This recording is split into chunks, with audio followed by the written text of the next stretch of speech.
네. 주님 안에 성통한 한 해 되시기 바랍니다. 네. 오늘 제목이 중요합니다. 옆에 분에게 너그러운 사람 되시기 바랍니다. 고상한 성품의 사람 되시기 바랍니다. 네. 네, 한 동네가 재개발이 되면서 이제 새롭게 마을이 단장이 됐고 한 골목 안에 3개의 식당이 나란히 들어오게 됐는데 거의 비슷한 음식이었나 봐요. 그래서 제일 먼저 들어온 집은 이름을 딱 붙인 다음에 그 위에다가 전국에서 제일 맛있는 집이라고 크게 써붙였습니다. 두 번째 가게가 오픈을 하려고 보니까 이제 전국에 제일 맛있는 집이라고 써붙여서 질 수가 없다 그래서 세계에서 가장 제일 맛있는 집 이렇게 두 번째 집이 써붙였어요. 세 번째는 어쩌다 보니까 조금 늦게 오픈하게 됐는데 이름이 이미 전국에 제일 맛있는 집, 세계에 제일 맛있는 집 이렇게 써붙여서 쓸 수 있는 이름이 별로 없더래요. 가만히 생각하다가 이렇게 썼습니다. 우리 동네에서 제일 맛있는 집 이렇게 써붙였대요. 자, 어디가 제일 맛있는지는 일단 모르겠지만 세 번째 사람은 멀리 갈 것도 없다. 이 다른 가게 둘보다 우리 집이 더 맛있다 하는 의미로 썼을 것 같아요. 우리가 이렇게 관계를 맺고 살아가는데 누군가에게 좋은 사람이고 누군가에게는 참 힘들게 하는 사람일 수 있는데 중요한 건 여러분 가까이 있는 사람에게 좋은 사람이 되시는 게 중요합니다. 제가 이제 목사니까 목사만 할 수 있는 유머를 한번 해볼게요. 유명한 부흥 강사님이 계셨는데 어느 교회 가서 집회를 했어요. 사모님과 같이 갔습니다. 너무 은혜를 받은 교인들이 감동에 대해서 이제 끝나고 인사를 하는데 사모님은 너무 좋으시겠어요. 저런 목사님과 사시니까 했더니 크게는 말 못하고 뒤돌아서면서 네가 한번 살아봐. 그랬다고 그래요. 가까운 사람에게는 좋은 사람이 아닐 수 있죠. 또 이런 유머도 있어요. 이렇게 사모님하고 목사님 싸웠는데 너무 속상한 사모님이 강단에서 내려오지 말라고. 당신은 강단에서만 살아야 된다고 그랬다고 그래요. 그러니까 이게 관계 안에서는 참 그런 힘든 부분들이 있는데 우리가 이렇게 만남을 가지고 살아갈 때에 가까이 있는 사람에게 내가 좋은 사람일까? 또 그 사람은 나한테 좋은 사람일까? 이렇게 생각을 해보시면 어떤 사람이 좋은 사람인 것 같아요. 만나면 위로가 되고 힘이 되고 격려가 되고 또 내가 지쳐있을 때 나에게 힘을 주는 사람이 좋은 사람이겠죠. 근데 되게 그런 사람을 보시면 이렇게 표현들이 좋아요. 근데 어떤 분들을 만나면 한 10분만 만나도 내 삶의 에너지가 다 빠져나간 진짜 지치고 힘들게 만드는 만남도 있습니다. 비판하고 정죄하고 분노하고 이런 관계의 만남이 이렇게 한 10분, 20분 그 만남에 시간이 있으면 그게 힘과 위로와 격려와 충전되는 삶이 아니라 방전되는 삶이 되겠죠. 올 한 해는 여러분 좋은 만남이 많아지시기를 바랍니다. 여러분이 만날 때마다 힘이 되고 격려가 되고 위로가 되는 만남. 더 중요한 것은 여러분이 좋은 사람이 되시는 겁니다. 하나님이 아브라함 부르실 때에 이 3가지 복 중에 하나가 야 너는 복이 되어라. 또 예전 성경 복의 근원이 되어라 하는 말씀을 하시잖아요. 복이 된다는 말은 그 사람이 머무는 곳이 그 주변의 모든 사람들에게 복이 되는, 흘러서 넘쳐서 복의 중심이 되는, 복의 통로가 되는 사람이 되라는 말이죠. 자, 오늘 본문에 등장하는 사도 바울이 2차 전도여행을 하고 있는 중이에요. 이 두 번째 이제 소아시아 지역을 방문하고 있는데 데살로니가 지역에서 복음을 전하는데 정말 복음이 잘 전해져서 교회가 세워졌고요. 그리고 많은 사람들이 복음을 듣고 변화와 핵심이 일어났는데 거기 살고 있는 유대인들, 회당을 중심으로 한 유대인들이 사도 바울에 대해서 얼마나 힘들게 만드는지 지치고 힘들고 더 이상 거기에 머물 수가 없어서 할 수 없이 또한 데살로니가 지역을 떠나서 베레아 지역을 갔는데 그 베레아 지역 사람들이 얼마나 좋은 사람들인지 이렇게 많이 위로가 되고 힘도 됐습니다. 그래서 그는 베레아 지역에서 힘을 얻게 됐고요. 그 사람들이 얼마나 말씀을 사모하는지 말씀을 상고하고 말씀을 듣고 위로받고 힘을 얻으면서 교회가 부흥이 됐어요. 그래서 이런 표현을 합니다. 사도행전 17장 11절을 보세요. 베레아 사람들은 데살로니카에 있는 사람들보다 더 너그러워서 간절한 마음으로 말씀을 받고 이것이 그러한가 하여 날마다 성경을 상고함으로 베레아 사람들의 특징을 사도 바울은 한마디로 너그러운 사람이다 하고 표현합니다. 예전 성경은 신사적이라는 단어를 썼고요. 영어 성경에는 more noble character라고 해서 고상한 성품의 사람이라고 표현했습니다. 자, 여러분, 도대체 너그럽다는 표현, 고상한 성품의 사람이라는 표현은 어떤 말일까를 일단 이해를 하셔야 되는데, 인간은 그 어떤 누구도 100% 선한 사람도 100% 악한 사람도 일단 없습니다. 하나님의 형상으로 창조된 에덴 동산에 있던 아담과 하와의 첫 번째 모습은 완벽한 선함이 있었죠. 그런데 죄가 들어오면서 이기심이 본성이 됐고, 그리고 나서 인간에게는 약함도 존재하게 됐어요. 이 모순적인 존재라는 말이죠. 어떤 때 보면은 참 저 사람은 정말 좋은 사람이다. 천사와 같이 정말 그 영광스러운 모습을 보지만 어떤 순간에는 진짜 저 사람은 악마 같아 할 만큼 그 악한 모습도 보게 돼요. 그래서 우리가 뉴스에 보면 뭐 살인 사건이 일어나게 되고 또 주변에 이렇게 취재를 보면 주변의 사람들은 저 사람이 참 좋은 사람이었는데요. 어떻게 저런 일을 했는지 모르겠어요. 이렇게 말하는 경우가 종종 있어요. 그러니까 누군가한테는 늘 좋은 사람이었던 그 모습이 어느 순간에 악마처럼 변해서 누군가의 인명을 살상하는 살인자가 되기도 한다는 말이죠.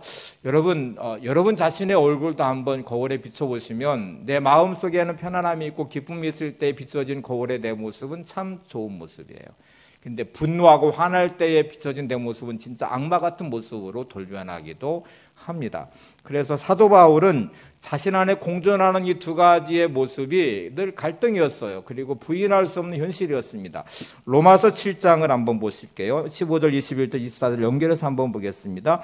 나의 행하는 것을 내가 알지 못하느니 내가 원하는 것은 행하지 아니하고 도리어 미워하는 것을 행함이라. 그러므로 내가 한 법을 깨달았노니 곧 선을 행하기 원하는 나에게 악이 함께 있는 것이로다. 오라, 나는 곤고한 사람이로다. 이 사망의 몸에서 누가 나를 건져내랴. 내가 행하는 것이 내 안에 있어서 내가 원하는 것을 행하지 않고 이 악을 행하고 있는 도리어 미워하는 걸 행하는 내 모습.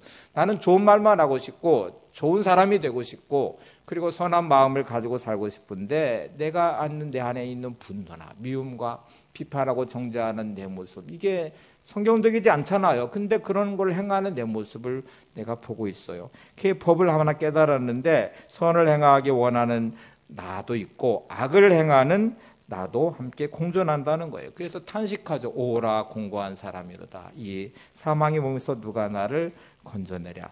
다시 정리하면 인간은 100% 선한 사람도 없고 100% 악한 사람도 존재하지 않습니다. 두 가지 요소가 섞여 있는데, 자, 그러면 이 너그러운 사람이라는 말이 도대체 무슨 뜻일까요? 공존하는 내 모습 아래 좋은 것이 내 안에 있고 좋은 표현이 내 안에 있고 좋은 말이 앞에 나가면 그 사람은 반드시 좋은 사람이 돼요. 누군가를 대할 때에 그 사람을 향하여 격려하고 위로하고 칭찬하고 이렇게 좋은 표현들을 하는 사람은 그 사람에게는 반드시 그 좋은 사람이에요. 근데 어느 순간부터 내 안에 분노가 일어나고 짜증이 나고 그래서 이거를 표현하기 시작하면 그 사람은 반드시 상대방에게 나쁜 사람이 돼요. 너그럽지 못한 사람이 돼요. 너그럽다, 너그럽지 못하다 하는 것은 어떤 것이 앞에 나오기 시작하는가, 어떤 표현이 그에게 입에서 나오기 시작하는가에 따라서 너그럽고 너그럽지 않는 사람이 된다는 말이에요. 그 사도 바울이 데살로니가 교인들도 너그러움이 있었어요. 근데 베레아 사람들이 데살로니가 사람보다 더 너그럽다고 표현해요. 비교급으로 표현했어요. 다시 성경을 보시면 베레아 사람은 데살로니카에 있는 사람보다 더 너그러워서, 데살로니카에 있는 사람들, 교인들도 너그러움이 있는데 이 사람들보다 베레아 사람들이 더 너그러운 사람이었다 하고 지금 표현하고 있잖아요. 자, 여러분, 좋은 것이 머무르는 사람이 너그러운 사람이고 나쁜 것이 머물면 너그럽지 못한 사람이 된다고 말합니다. 그러면 이제 좋은 것이 머물러서 너그러운 사람이 되는 변화를 어떻게 가져올 수 있습니까? 세 가지를 제가 말씀드릴 거예요. 첫 번째가 시선의 변화가 있어야 됩니다. 따라서 해보세요. 시선의 변화가 있어야 한다. 네. 좋은 것이 머무는 사람이 되려면 반드시 시선의 변화가 있어야 됩니다. 좋은 것을 바라보는 시선이 있어야 좋은 사람이 돼요. 똑같은 사람을 바라볼 때에도 나쁜 면을 보면 내 마음에 좋은 것이 머물 수도 없고요. 나쁜 말이 나올 수밖에 없어요. 좋은 면을 보아야 좋은 마음이 내 안에 들어오게 되고 좋은 말로 표현을 하게 됩니다. 이런 경우를 보셨을 때 평상시에 화를 많이 내는 사람이 있어요. 짜증을 많이 내는 사람이 있어요. 근데 그 사람을 이렇게 잘 보시면 이런 말을 자주 해요. 내가 참을 만큼 참았다. 내가 얼마나 참은 줄 아냐? 내가 견딜 만큼 견뎠다. 이렇게 표현해요. 이게 나름대로 열심히 참았다는 말이고 견뎠다는 말이고 내가 한번 지켜봤다는 말이기도 해요. 근데 여러분 이 말은 지금 인내심이 있느냐 없느냐를 따지는 말이 아니에요. 화를 내는 사람은 다시 근원으로 돌아가면 그 사람은 항상 바라보는 시선이 화를 내는 것만을 보고 있어요. 짜증나는 일만 보는 그의 시선의 문제입니다. 사람을 바라볼 때 장점과 좋은 점을 보지 않고 단점을 보고 나한테 잘해준 거를 내 마음에 담지 않고 섭섭한 거를 내 마음에 담고 있기 때문에 짜증이 나고 화가 나는 것이고 견뎌봤지만 견디기가 어려운 것이고 그래 참을 만큼 참았다가 짜증내고 화를 낸다는 말을 하고 있는 거거든요. 그래서 단점을 보고 또 섭섭한 것만 마음에 담으면 짜증을 내고 화를 내는데 그 화를 낼 때 그 사람도 상처받지만 또 그 말을 하는 내가 또 듣잖아요. 그러면 또 내가 또 더 화가 나요. 묵상을 하게 되니까 되새김질하니까 더 짜증나고 화를 내요. 그러니까 참을 수가 없는 거죠. 제가 목회를 좀 이제 개척하고 30년째가 되는데요. 제가 경험적으로 제가 결심한 게 하나 있습니다. 목회자의 마음, 목사의 마음을 어떻게 지킬 것인가 하는 것은 결국 나의 시선의 문제라는 걸 알았어요. 교인들을 대할 때에 뭐 좋은 면도 있고 나쁜 면도 다 있어요. 또 어느 경우에는 저에게 심한 상처를 주기도 하고 교회를 떠나시는 분들이 떠날 때 좋게 떠나진 않거든요. 늘 온갖 것들을 쏟아내고 떠나요. 그럴 때마다 마음의 아픔과 상처가 있는데 이 마음 가지고는 목회가 어려워요. 그래서 제가 결심한 게 하나 있어요. 교인들을 대할 때는 반드시 좋은 면만 보자. 그래야 목회자의 마음이 지켜질 수 있다 하는 생각을 갖습니다. 떠나시는 분들에게도 그분의 좋은 면을 내 마음에 담고 축복하면서 보내고 기도하자. 그래야 제가 목회자의 마음이 지켜져요. 자, 저에게 어떤 분의 나쁜 면을 안 보이나요? 보이죠. 말하라고 하면 수없이 말할 수 있죠. 그러면 저는 제 마음을 지킬 수가 없어요. 목회를 할 수가 없어요. 그러니까 제가 세운 원칙은 우리 교인들은 항상 좋은 면을 내 마음에 담고 그를 축복하는 마음을 놓치지 말자. 이게 제가 목회하면서 세운 원칙이거든요. 그러니까 제가 행복한 마음으로 목회를 할 수 있는 거지. 만약에 수많은 사람들은 수많은 다양한 모습이 있고 그런 거를 제 마음에 담으면 절대로 행복할 수도 없고 축복할 수도 없고 그게 목회자의 마음을 빼앗아가는 것이에요. 그래서 여러분 시선의 문제라는 건 대단히 중요합니다. 여러분이 너그러운 사람, 고상한 성품의 사람이 되기를 원하시면 시선을 바꾸셔야 돼요. 좋은 면을 보는 훈련을 하셔야 됩니다. 그래야 여러분이 너그러운 사람과 고상한 성품의 사람이 될 것입니다. 안디옥 교회가 개척이 되고 자발적으로 생긴 교회의 사도행전에 보시면 11장에 나온 안디옥 교회는 자발적으로 생겨서 교회가 세워졌고 부흥이 됐어요. 그 예루살렘 교회에서 안디옥 교회를 보내 누군가가 목회를 해야 되고 교회를 살펴보기 위해서 바나바를 보내서 한번 교회를 살펴보고 거기에서 목회를 할 수 있도록 파송을 하게 됩니다. 여러분, 안디옥 교회는 문제가 많은 교회예요. 부흥을 했지만 왜 문제가 많냐면 인종이 다양해요. 거기는 흑인도 있고 백인도 있고 헤롯 왕의 친척인 부자와 권력자도 있기도 하고 가난한 사람도 있고 다양한 인종의 다양한 사람들이 모여있는 그곳에 얼마나 많은 문제가 있겠어요. 예루살렘 교회에도 문제가 심각했던 적이 있었죠. 구제하는 문제에 있어서 문제가 생겨서 심각하게 분열이 될 위험이 있어요. 7집사를 세우면서 이걸 회복을 했는데 예루살렘 교회는요 다 유대인이에요. 여기는 이방 민족이 들어오지 않았어요. 거기는 단지 헬라파 유대인, 히브리파 유대인 이렇게 둘로만 나눠져 있어요. 다 유대인인데 원래 이스라엘 땅에 살고 있는 예루살렘에 살고 있었던 히브리파 유대인 그리고 우리로 말하면 이민을 갔다 온 사람들처럼 이렇게 다른 지역에 살다가 온 헬라파 유대인, 디아스포라라고 유대인이라고 표현하거든요. 이 사람들의 차이가 차별이 생겨서 구제하는 문제 생겨서 이게 이제 분열의 원인이 됐고 불만이 솟구치면서 큰 위기를 맞았거든요. 근데 안디옥 교회는 유대인만이 아니에요. 거기는 이방인도 있고 흑인도 있고 백인도 있고 아시아인 사람들도 있고 신분의 차이도 많고 얼마나 많은 문제가 있겠어요. 그 안에 수많은 문제가 있는데 바나바는 그곳에 가서 도대체 무엇을 보면서 목회를 시작했을까?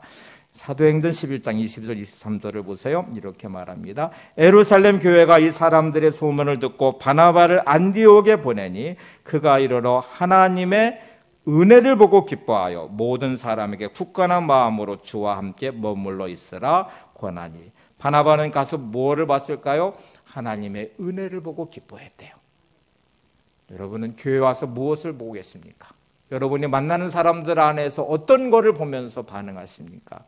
우리가 믿음의 사람으로 시선을 바꾸는 변화는 이렇게 하나님의 은혜를 보는 거예요. 은혜를 보고 기뻐해야 여러분 교회 와서 신앙생활할 때 행복할 수 있고, 은혜를 보고 기뻐해야 한 사람의 관계 안에서도 행복할 수 있지. 그 사람의 단점을 보면 짜증나고 화날 수밖에 없어요. 비판할 수밖에 없죠. 그것이 내 마음에 담겨지면 결국 불편할 수밖에 없죠.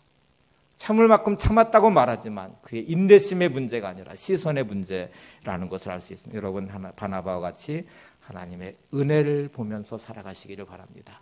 그것이 고상한 성품 또 너그러운 사람이 되는 길이에요. 첫 번째 변화를 잘 보세요. 두 번째는 표현의 변화예요. 따라서 보시죠. 표현의 변화가 있자. 네, 표현의 변화는 좋은 것을 표현하면 좋은 사람이 돼요. 나쁜 것을 표현하면 나쁜 사람이 됩니다. 그리고 좋은 것을 표현하면 너그러운 사람이 되고 고상한 성품의 사람이 되지만 나쁜 것을 표현하면 그는 너그럽지 못한 사람이 될 것이고 좋은 성품, 고상한 성품의 사람이 되지 못할 것입니다. 이게 표현하는 것만 보존돼요. 표현하는 것만 내 마음에 담기게 돼요. 표현하는 것만 관계를 돈독하게 하든지 분열시키든지 이렇게 결정하게 될 거예요. 좋은 것에 여러분 나는 어떤 표현을 하면서 살고 있는지를 잘 생각해 보셔야 되는데요. 불행한 사람들을 보시면 그 사람은 늘 불행한 표현을 하고 있다는 걸 알 수 있어요. 행복한 사람을 보시면 그 사람은 행복한 표현을 하고 있다는 걸 알 수 있어요. 왜 짜증나고 화가 날까요? 그는 짜증나고 화내는 표현을 하고 있으니까.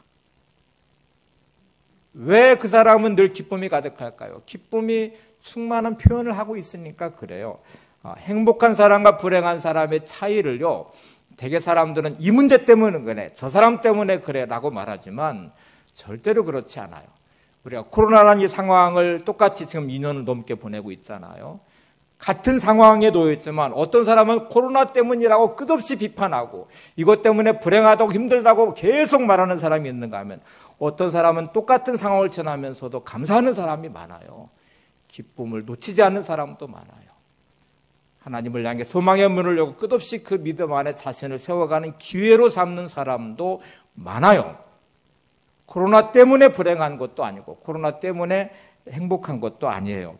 이게 이제 차이를 잘 보시면 똑같은 상황을 직면하면서 뭐를 보고 있는지 어떻게 표현하고 있는지가 결국 그 사람의 인생을 결정하고 있다는 걸 알아요. 더 중요한 특징은 행복한 사람과 불행한 사람의 차이는 불행한 사람은 현재 상황을 결론으로 내려버려요. 이미 결론 짓고 거기에 대해 반응을 해요. 근데 행복한 사람은 이거를 과정으로 말해요. 지나갈 것이니까 그 이후에 그거를 기대하면서 말해요. 자, 이게 얼마나 다른지를 한번 보세요. 결론으로 놓고 말하면 어떤 위험함이 있는지를 보세요. 오늘 본문의 사도 바울의 표현이니까 사도 바울이 오늘 서신에 쓰고 있는 바울은 위대한 사도이고 복음 전도자이고 그래요. 근데 여러분 사도 바울이 전에는 사울이었을 때는 예수 믿는 사람을 가장 많이 핍박한 사람이었어요. 완악한 사람이었어요. 예수 믿는 사람을 핍박했던 사울을 보면서 저 사람은 진짜 나쁜 사람이야. 어떻게 저럴 수 있어? 라고 결론으로 말할 수 있어요. 근데 사도 사울이 변화되잖아요. 담에서 예수님을 만나고 그는 위대한 사도가 되잖아요. 과정으로 그를 본 사람들은 바나바가 그랬거든요.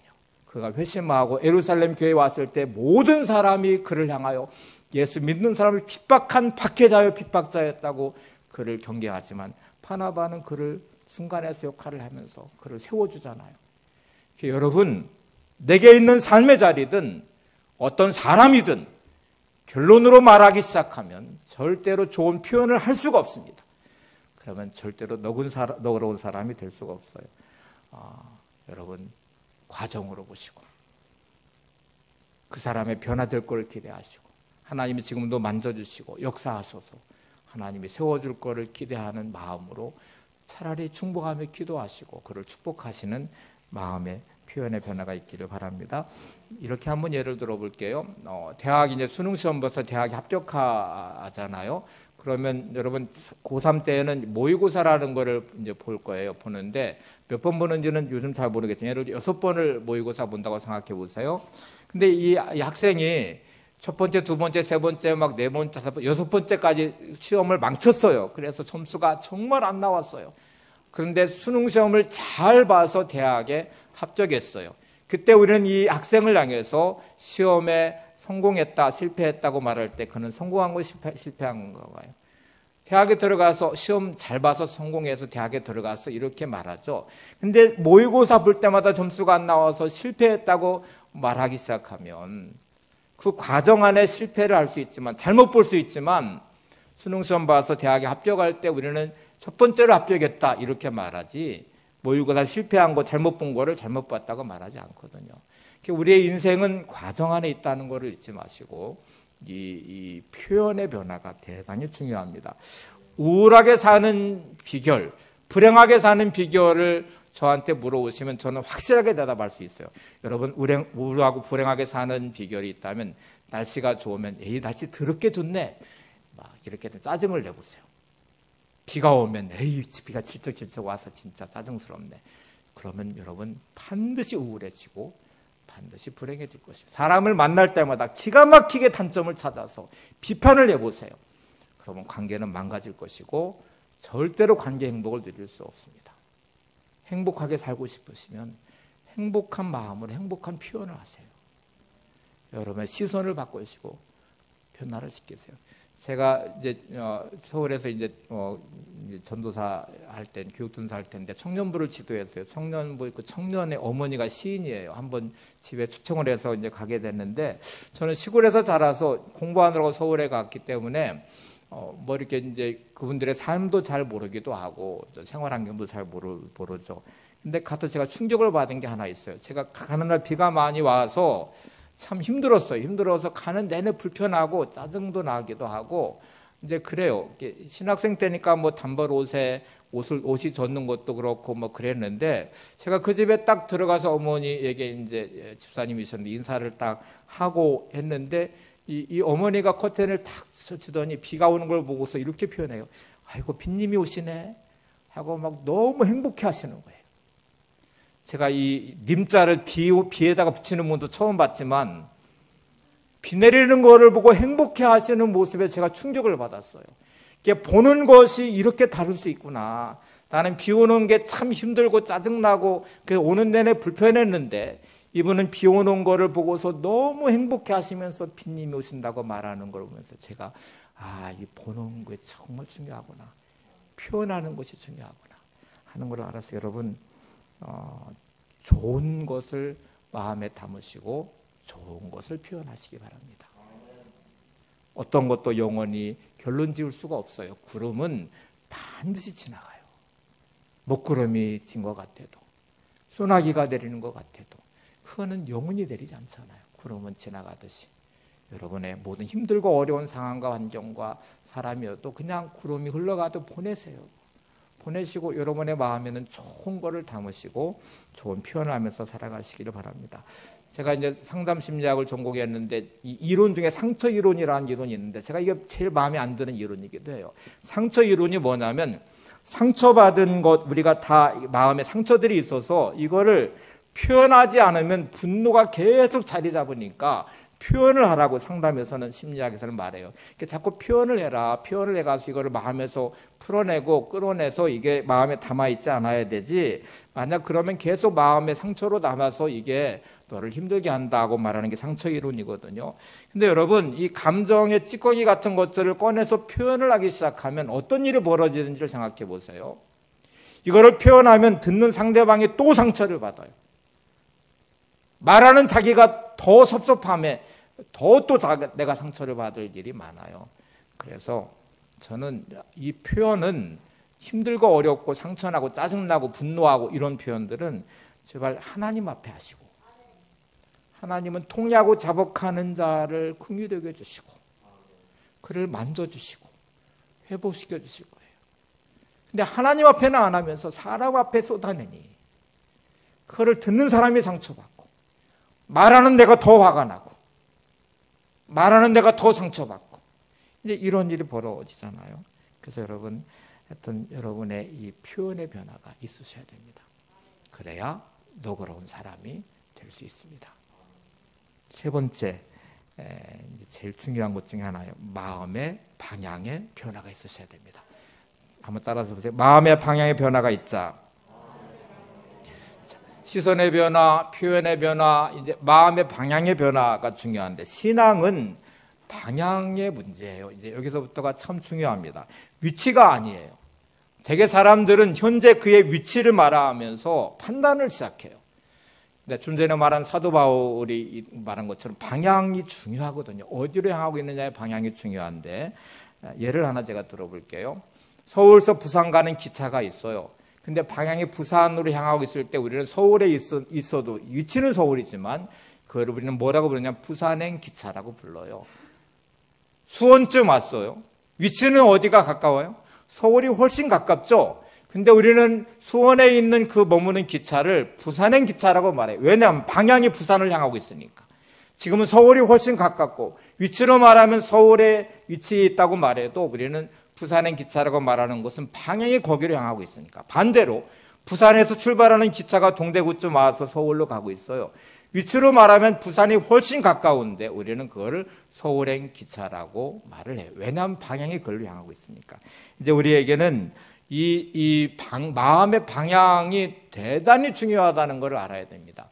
그 사람이 현재 머무는 위치가 아니라 어디로 향하고 있는지의 그 마음의 방향이 정말 중요해요. 하나님께서 우리를 보실 때에 어디를 보시는지 아세요? 위치를 보지 않고 그 사람의 마음의 방향을 보세요. 내가 아직 죄인이지만, 아직 불완전하지만, 아직 나는 모난 부분이 많지만 하나님을 향하고 있는 마음의 방향이 있다면 우리를 긍휼히 여겨주시고 우리를 용서해 주시고 그래요. 이게 우리에게 너무너무 중요한 부분이에요. 저런 사람이 어떻게 구원받을 수 있어? 저런 사람이 어떻게 집사야? 저런 사람이 어떻게 권사야? 라고 말하는 건 신앙을 평면적으로 말하는 사람이에요. 그럼에도 불구하고 그 사람이 하나님을 향하는 방향을 놓치지 않고 있다면 하나님은 여전히 그를 사랑하시고 여전히 그를 기다려 주십니다. 제가 성경의 예를 들어볼게요. 에서와 야곱이 이제 쌍둥이잖아요. 자, 여러분 위치로 말하고 행실로 말하면 야곱이 진짜 나쁜 놈이에요. 에서는 억울해요. 에서는 좋은 사람처럼 보여요.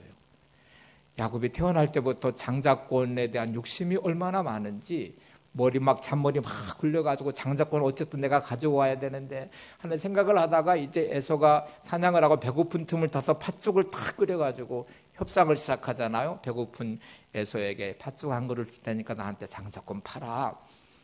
에서는 지금 배고파 죽겠는데 막 그러니까 네가 가져. 그리고 이제 팥죽을 먹었어요. 나중에 야곱은 어머니와 합작을 해서 눈이 어두운 이제 그 아버지 이삭을 속여가지고 장자권을 빼앗아 버렸어요. 진짜 나쁜 놈이죠. 근데 성경은 하나님은 에서를 미워하고 야곱을 사랑했더라. 이렇게 나와요. 이해할 수가 없어요. 야곱이 그렇게 나쁜 놈인데 에서는 억울한데 왜 하나님은 야곱을 사랑하시고 에서를 미워하셨을까? 자, 이제 위치의 문제, 방향의 문제를 잘 생각해 보세요. 야곱은 그것 때문에 아주 세상 말로 개박살이 났어요. 그냥 야반도주하고 하나도 갖지 못하고 그냥 도망가서 베델에서 하나님을 경험하고 난 다음에 그의 삶의 방향은 끝없이 하나님을 향하고 있어요. 약복강에서 씨름하면서 이스라엘로 변화될 때까지 그는 놓지 않고 하나님과 씨름하면서 그 인생을 바꿔내요. 그래서 아브라함에게 줬던 언약이 이삭에게, 이삭에게 줬던 언약이 야곱에게 흘러오고 있어요. 자, 성경은 이 에서를 어떻게 표현하는지 보실래요? 히브리서 12장 16절을 보세요. 한 그릇 음식을 위하여 장자의 명분을 판 에서같이 망령된 자가 없도록 살피라. 에서는 인간적으로 말하면 억울할 수 있고 흠이 없을 수 있는데, 여러분, 에서의 마음의 방향은 하나님을 향하고 있지 않아요. 팥죽 한 그릇에서 장자의 명분을 팔 만큼 우습게 알고 있어요. 그런 그 이후에도 하나님을 향하는 마음의 방향을 갖지 않았기 때문에 성경에 바라보는 이 에서의 인생은, 야, 네가 인간적으로는 그럴 수 있지만 너는 망령된 자야. 이게 원어적 의미로 말하면요, 망할 놈이에요. 여러분의 마음의 방향은 어디로 향하고 있습니까? 세상을 향하고 있나요? 어떤 사람에게만 끝없이 향하는 분노가 있나요? 내 마음의 방향이 하나님을 향할 때 우리는 하나님의 사람이 될 수 있습니다. 그게 우리한테는 중요한 부분이에요. 내 자신의 모습을 한번 잘 보세요. 하나님이 왜 이런 나를 사랑하실까? 왜 이런 나를 용납하실까? 하나님의 마음이 사랑의 마음으로 우리를 대하시고, 그래서 우리가 진짜 죄 많은 인간인데 그런 나를 사랑하신대요. 그런 나를 위해서 독생자를 이 땅에 보내시고 십자가를 지게 하시고 그런 나를 구원하신대요. 내 마음에 사랑의 마음이 있으면 방향이 그리로 향하고, 그러면 표현도 달라지고요, 시선도 달라져요. 뭐 아이를 키워보신 분들은 잘 아시겠지만, 이 아이를 키울 때 그 아이의 모습 안에 여러분이 기대하는 만큼 막 그 아이가 철이 들고 막 자라고 그런 모습이 있나요? 태어난 아이는 100% 무능해요. 하는 것 아무것도 없어요. 말도 못하고 걷지도 못하고 먹지도 스스로 먹지도 못하고 치도 때 없이 깨가지고 그냥 잠도 못 자게 만들고. 그런데 그런 아이를 보면서 사랑스럽다고 말하는 부모, 눈에 넣어도 아프지 않다고 말하는 부모. 제가 제일 이해 안 되는 것이, 이 아이의 똥을 싸면 냄새 나거든요. 근데 똥 냄새도 향기롭다고 말을 하더라고요. 절대로 향기롭지 않습니다. 왜 그러냐면 사랑의 마음으로 바라보는 시선이 있기 때문에 그런 거예요. 여러분 안에는 마음의 방향이 어떠신 것 같아요? 그 사람을 향한 사랑의 마음이 있으십니까? 바라보는 시선이 있으십니까? 표현하는 언어가 있으십니까? 하나님은 우리를 바라보실 때 세상을 이처럼 사랑하사 하는 그 사랑의 크기는 독생자를 주실 만큼 사랑하시고, 그 마음의 방향을 가지고 나를 바라보시기 때문에 회개할 때마다 용서하시고 우리를 사랑하시고 그러세요. 하나만 더 예를 들어볼게요.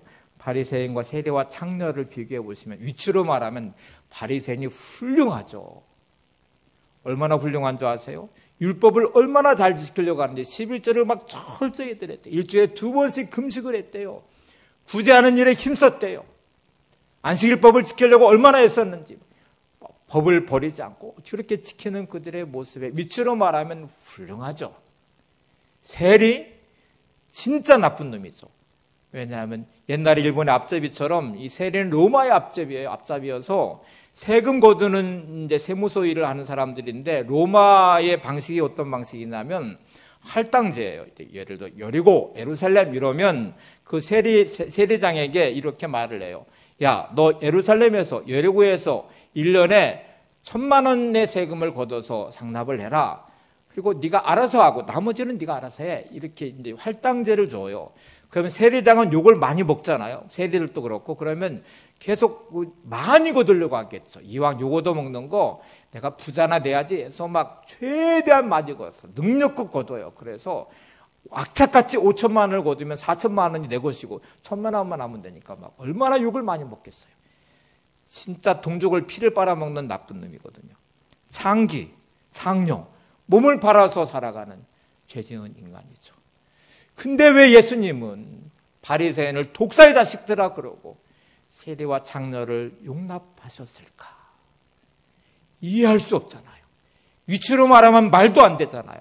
자, 성경 두 구절을 볼 건데요. 여기에 중요한 답이 들어있습니다. 자, 먼저 세리의 기도를 한번 보실래요? 누가복음 18장 13절. 세리가 멀리 서서 감히 눈을 들어 하늘을 쳐다보지도 못하고 다만 가슴을 치며 이르되, 하나님이여 불쌍히 여기소서, 나는 죄인으로소이다 하였느니라. 자, 세리의 마음의 방향을 보세요. 하나님, 제가 죄인이에요. 저를 불쌍히 여겨주세요. 자신의 어쩔 수 없는 현실 앞에 묶여있는 자신의 삶에서, 그러나 하나님을 향하는 마음의 방향을 가지고 제가 죄인임을 고백하며 나를 불쌍히 여겨달라고 기도합니다.